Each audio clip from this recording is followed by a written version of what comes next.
Bienvenido a Gente Unida Online. Gracias por conectarte con nosotros. Yo soy el Pastor Lalo y déjame decirte, estamos entrando en esta temporada de la Navidad y yo sé que la temporada de la Navidad para cada uno representa algo muy especial, emociones, recuerdos diferentes para cada uno.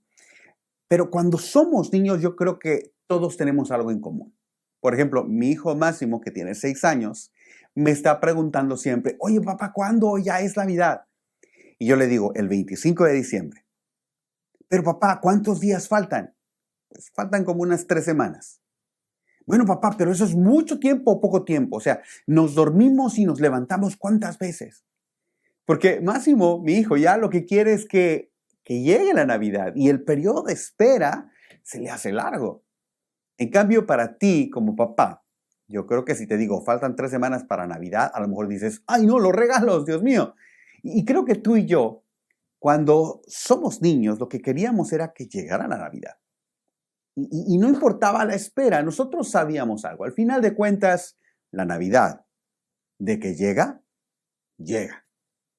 Y quizás tú piensas que el asunto de la espera es algo de ahora, ¿no? De la Navidad de ahora. Pero déjame decirte que la primera Navidad estuvo marcada por esa sensación de esperar y esperar y esperar. En todas las generaciones del pueblo judío siempre había un grupo que estaba esperando y esperando y esperando. Pero no la llegada de Papá Noel o de Santa Claus, no, la llegada del Mesías. Ellos buscaban obedecer a Dios con la gran esperanza de que un día el prometido Mesías llegaría. Pero la realidad es que más de un 90% de ellos murieron sin ver cumplida la promesa. Y debido a esto, no pocos judíos terminaron alejándose de sus creencias. Al final, ¿qué sentido tiene? ¿Quién consagraría su vida basado en una promesa que tiene miles de años y no se cumple? No tiene ningún sentido. Y aun cuando muchos judíos se alejaron debido a esto, siempre hubo un pequeño remanente, un grupo de judíos que se mantuvo creyendo y se aseguraban, escúchame, que la esperanza se mantuviera viva de generación en generación.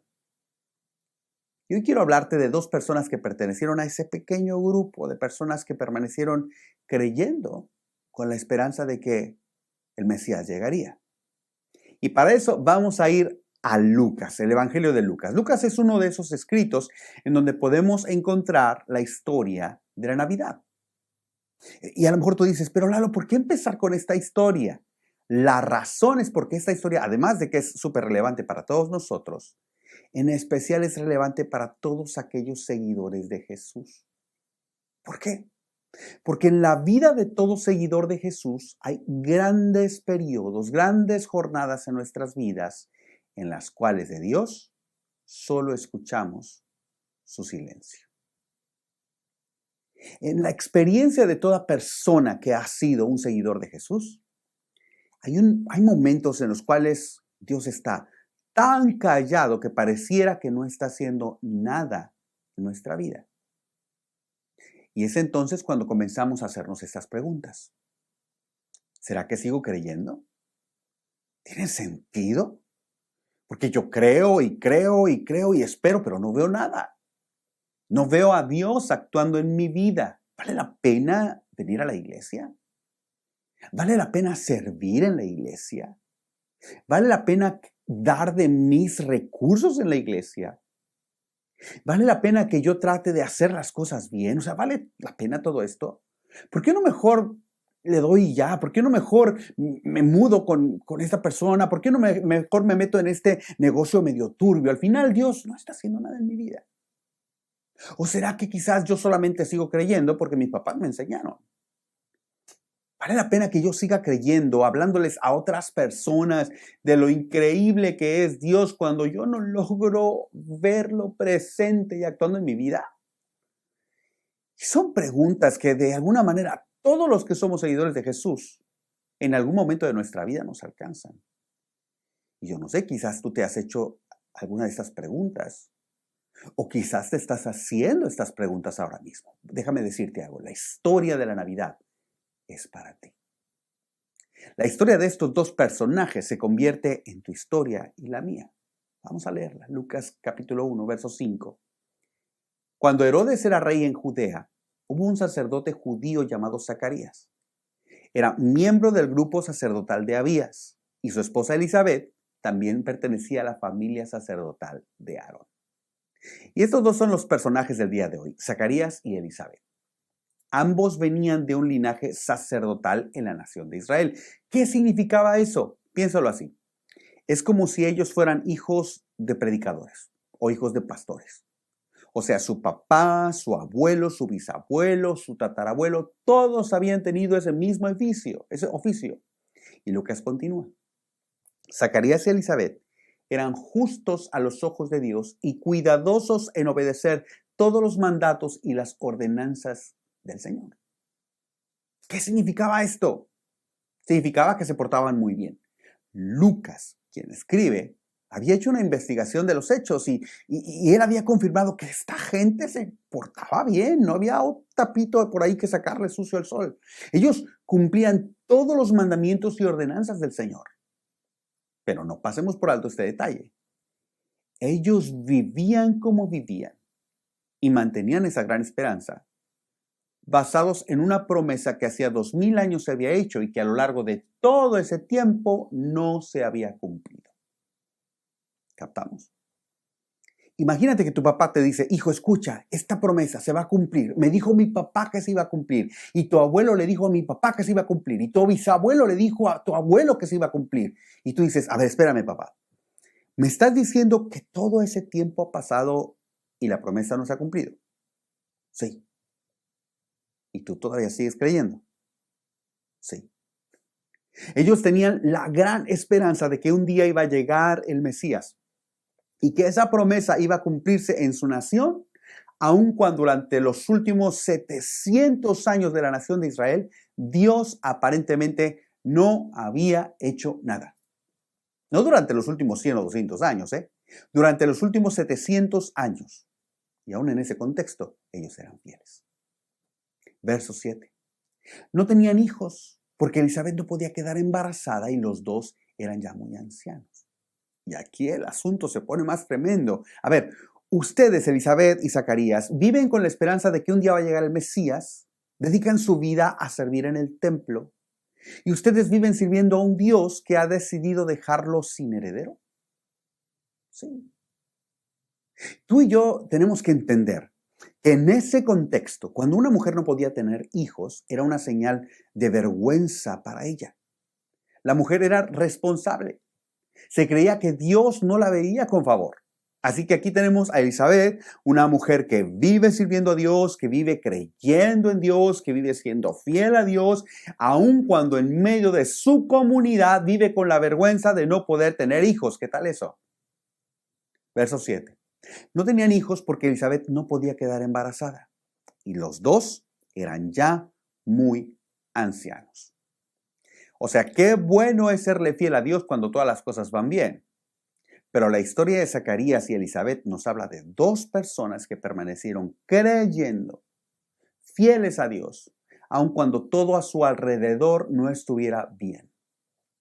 Y además había un detalle, ambos eran ya muy ancianos.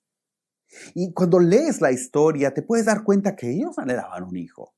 Y lo pidieron quizás no un año, ni durante 2 años, durante mucho tiempo, décadas enteras pidiendo un hijo.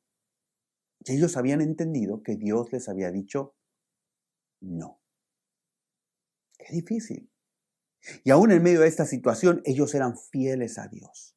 Ellos habían decidido serle fiel a Dios, basados en ¿qué? En una promesa que Dios le había hecho a Abraham hacía unos 2000 años antes de su época. Todas las naciones serán bendecidas a través de ti, Abraham. ¿De verdad? Por favor, es absurdo. Israel en el tiempo de Elizabeth y Zacarías ni siquiera figuraba en el mapa internacional. En el tiempo de Salomón tal vez. Y por si fuera poco, en el año 65 a.C., llega a Jerusalén el general romano Pompeyo y llega al templo. Y no solamente llega al templo, sino que además ingresa a un lugar en el templo al que los judíos llamaban el lugar santísimo. Y los judíos creían que en ese lugar la misma presencia de Dios habitaba. De hecho, el sumo sacerdote, el que tenía la mayor autoridad espiritual, solo podía entrar una vez al año. ¿Qué tal esto? Y los judíos creían que si entrabas a ese lugar sin estar preparado y sin que fueras invitado, perderías la vida. El general Pompeyo entra al lugar santísimo, pero el asunto no fue que entró. El asunto fue que salió. ¿Qué crees que pensaron los judíos al ver que el general Pompeyo, un general romano, entró sin haber sido invitado y mucho menos preparado y salió con vida? Una gran decepción entró en la nación. ¿Acaso el dios Júpiter de los romanos es más grande que Yahvé, nuestro Dios? Las implicaciones de esto no sé si las alcanzamos de verdad a dimensionar. Los libros de historia describen que Pompeyo dice de ese lugar que cuando entró lo describe como un lugar vacío y misterioso. Zacarías y Elizabeth eran unos pequeños cuando esto sucedió. Así que imagínate crecer con este contexto. Dios, ¿por qué permitiste que lo más sagrado de nuestras costumbres y tradiciones fueran violados, Señor? Y así se ven los tiempos de silencio de Dios muchas veces. No solamente pareciera que Dios está lejos, pareciera que nos llueve sobre mojado. ¿Te ha pasado? Muchos judíos se alejaron del templo y abrazaron otras costumbres, pero Zacarías y Elizabeth se mantuvieron fieles. Verso 8. Cierto día Zacarías se encontraba sirviendo a Dios en el templo porque su grupo de sacerdotes estaba de turno esa semana. Y como era costumbre entre los sacerdotes, le tocó por sorteo entrar al santuario del Señor y quemar incienso. Y eran 23 grupos de sacerdotes y había un sorteo para ver quién hacía esta labor. Y si a algún sacerdote le tocaba el honor de hacerlo, lo hacía una vez en toda su vida. Lo que acababa de pasar con Zacarías era un gran asunto, un gran privilegio para él. Verso 10. Mientras el incienso se quemaba, una gran multitud estaba afuera orando. Porque no era que Zacarías lo hacía delante de toda la gente, solamente Zacarías entraba a ese sitio, solamente él podía quemar el incienso. Verso 11.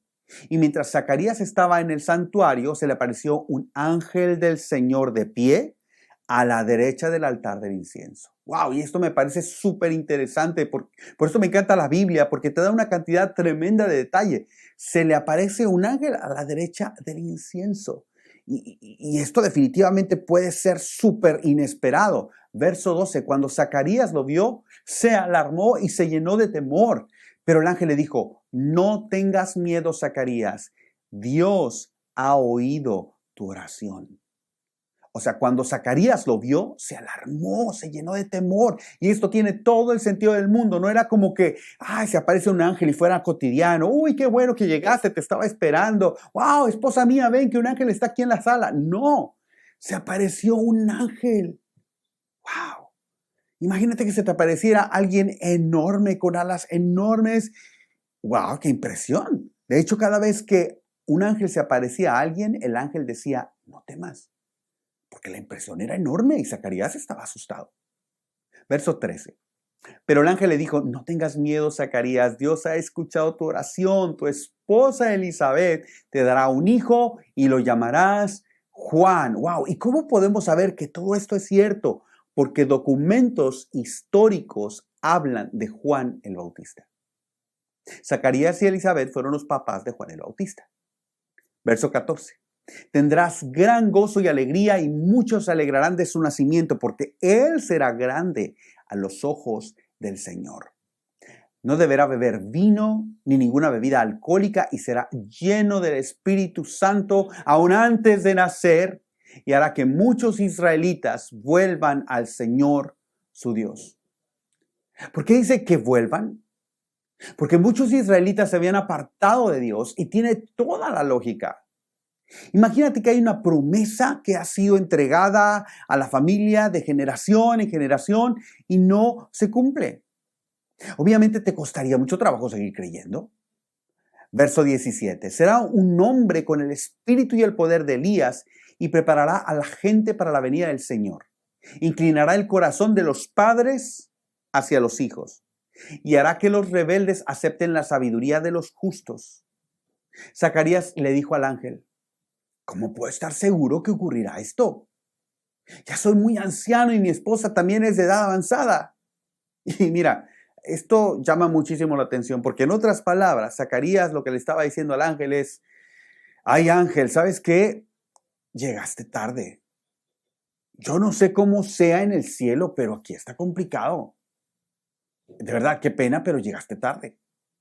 Es cuando pensamos, Dios, como que a estas alturas en mi vida, yo de verdad ya veo muy complicado que tú puedas hacer algo. Honestamente ya es tarde.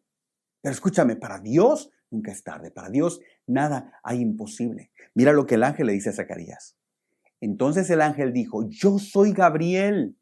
Estoy en la presencia misma de Dios. Fue Él quien me envió a darte esta buena noticia. En otras palabras, el ángel le dice, a ver, Zacarías, ¿sí sabes con quién estás hablando? Es un ángel el que te está diciendo esto. Verso 20, pero ahora como no creíste lo que te dije, te quedarás mudo, sin poder hablar hasta que nazca el niño. Te aseguro que mis palabras se cumplirán a su debido tiempo. Lucas 1:20. ¿Y sabes qué representa esta expresión de a su debido tiempo? Representa que Dios tiene sus tiempos y plazos establecidos. Significa que hay un calendario. ¿Qué quieres decir, Ángel? ¿Que estos últimos 700 años de espera han sido a propósito? ¿Sí? Significa que ustedes vieron cómo personas se alejaban al ver la promesa no cumplida, pero que aún allí había una fecha establecida ya en el calendario de Dios. ¿Sí? Significa que todos estos años de silencio, Dios seguía obrando. ¿Sí?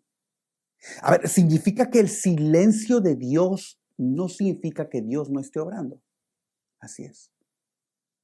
Lo que todo esto significa es que el silencio de Dios en tu vida, como en la vida del pueblo de Israel, no significa que Dios no esté actuando. Lucas 1:21. Mientras tanto, la gente esperaba que Zacarías saliera del santuario y se preguntaba por qué tardaba tanto. Cuando por fin salió, no podía hablarles. Entonces, por las señas que hacía y su silencio, se dieron cuenta de que seguramente había tenido una visión en el santuario. Cuando Zacarías terminó su semana de servicio en el templo, regresó a su casa. Y poco tiempo después, su esposa Elizabeth quedó embarazada y permaneció recluida en su casa durante 5 meses. Verso 25, qué bondadoso es el Señor, exclamó ella. Me ha quitado la vergüenza de no tener hijos. Y esta, de verdad, aquí, amigos, esta es la historia antes de la historia. Esta es la conversación antes de la conversación. Como cuando vas a un concierto y antes del artista principal sale otro que es un telonero. En esta historia ellos serán los teloneros. Esta historia lo que representa es que Dios tiene un plan y que a su debido tiempo lo va a cumplir. Verso 26. Cuando Isabel estaba en su 6º mes de embarazo, Dios envió al ángel Gabriel a Nazaret, una aldea de Galilea, a una virgen llamada María. Ella estaba comprometida para casarse con un hombre llamado José, descendiente del rey David. Y es aquí en donde termina una historia y comienza la historia. ¿Por qué iniciar viendo la historia de Zacarías y Elizabeth? Porque su historia representa tu historia y la mía. Representa un gran dilema. No sabes la cantidad de veces que las personas me dicen, Lalo, es que este es el año en que más he servido a Dios. Este año ha sido el año en que más he venido a la iglesia. Este año inclusive empecé a dar de mis finanzas y es el año en el que más silencio he recibido de Dios. Claro, comencé a acercarme a Dios y fue cuando menos lo escuché. Cuando más comencé a acercarme, a ir a la iglesia, a involucrarme, a tratar de portarme bien, Él me premió con su silencio. Entonces, ¿qué sentido tiene? ¿Para qué vengo a la iglesia si yo no veo que esté haciendo algo en mi vida? ¿Para qué trato de hacer las cosas bien? ¿Por qué mejor no termino mudándome con esa persona? ¿Por qué mejor no me meto en ese negocio turbio? ¿Por qué al final Dios no está haciendo nada en mi vida? Dios no me está viendo, no logro escuchar a Dios. Pero en cada generación de seguidores de Jesús, Ha habido un remanente que ha decidido ser fiel a Dios, aun cuando pareciera que Dios no está haciendo nada en su vida. Y la buena noticia es esta. Si ese es tu caso, bienvenido a la vida de los seguidores de Jesús. Bienvenido a la vida de Zacarías y Elizabeth. Una pareja que vivieron durante toda su vida, una vida intachable, y no veían de qué manera Dios podía llegar a actuar en su vida. El reto para ti y para mí es el siguiente. ¿Seremos como ese remanente de seguidores de Jesús? ¿Vamos a vivir haciendo lo que Dios quiere que hagamos, aun cuando no veamos en nuestra vida lo que quisiéramos que Dios hiciera? Pero, Lalo, ¿hay garantías en esto? ¿Hay garantías en hacerlo? La historia de la Navidad te responde. La historia de la Navidad llega cada año para recordarnos que Dios cumple sus promesas y que aunque puede que esté en silencio, no significa que no está obrando. La historia de la Navidad te recuerda que aunque no puedas ver a Dios obrando en tu vida, Él está actuando y que nuestra fe y tu fe están en el lugar correcto. La Navidad es el gran recordatorio de que Dios cumple sus promesas, que Dios tiene un plan para la humanidad y un plan para tu vida y que a su debido tiempo se cumplirá. Y si tú te aferras a sus promesas, tú vas a encontrar a su debido tiempo la respuesta y la acción de Dios en tu vida. Pero recuerda, el silencio de Dios no significa su ausencia. Y a su debido tiempo tú verás la respuesta. Porque Dios tiene un plan.